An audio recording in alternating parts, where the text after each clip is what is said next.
Well, this is Cinderella Part 3, Kirti Jaikar carrying on with her stories. Tejal got along very well with her father, who was now insisting that Pushpa and she should go back to his house. However, Tejal was 100% sure that she would never leave her mother alone and go to her father's house. However, she definitely had no problems in accepting monetary help from him, since it was rightfully hers. Whether in today's context it was necessary to stick to your principles was a question which Pushpa herself had to address. Tejal was quite comfortable with the decision. She had wanted to move on with her life, leaving Pushpa to decide her own future. Friends, I'm reminded of a short poem read in a book by Wayne Dyer. A mother can but guide, then step aside. I knew I could not say, this is the way that you should go. For I could not foresee what paths might beckon you to unimagined heights that I might never know. Yet always in my heart I realized that you would touch a star. I'm not surprised.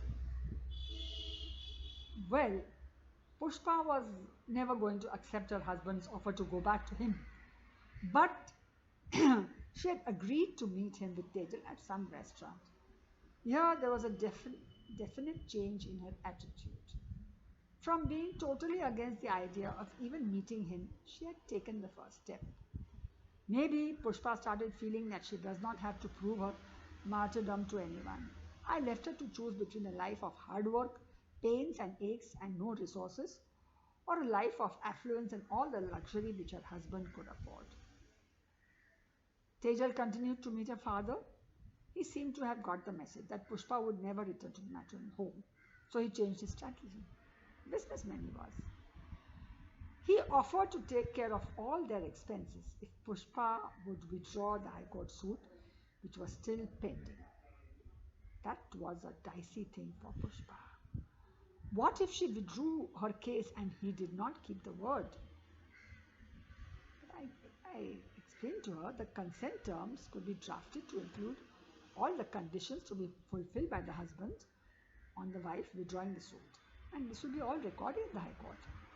I was taking a practical approach. The husband was worth more than 300 crores, which was all unaccounted for. There was no way that we could have proved all these assets in the High Court. He was prepared to pay for the entire marriage expense and take all subsequent responsibilities. I think walking out of the matrimonial home was not as difficult for Pushpa as the thought of withdrawing the suit, which to Pushpa meant accepting defeat. Defeat of all the principles for which she had endured so much hardship. By refusing to accede to her husband's demand, she was validating her own principles. But what about her daughter's future, which was her primary reason for leaving the matrimonial home? Which was important, her own principles or her daughter's future, which would become secure with her husband's millions? $1 million question. But finally, the mother in Pushpa triumphed. She decided to take the risk and go in for the consent terms and withdraw the suit. Pushpa signed the consent terms, withdrew the suit, and within a month, a very good marriage proposal came up for Tejal. Just the fact that Pushpa had withdrawn the case, new avenues opened up for Tejal. The whole community was aware of it. True to his word, Pushpa's husband went all out to give Tejal the wedding of her dreams. He was personally present with the entire family, had so many functions, and Pushpa was dressed up in all the finery that she was agreeable to wear. He had given her all the jewelry that she reluctantly agreed to wear. At the wedding function, I remarked to Pushpa that she was looking like a queen and she should continue to dress up so richly, which she rightfully deserved.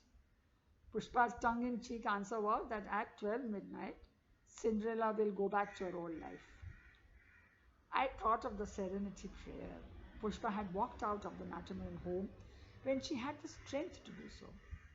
She had accepted her husband's money for her daughter's marriage when she could not change her own financial status.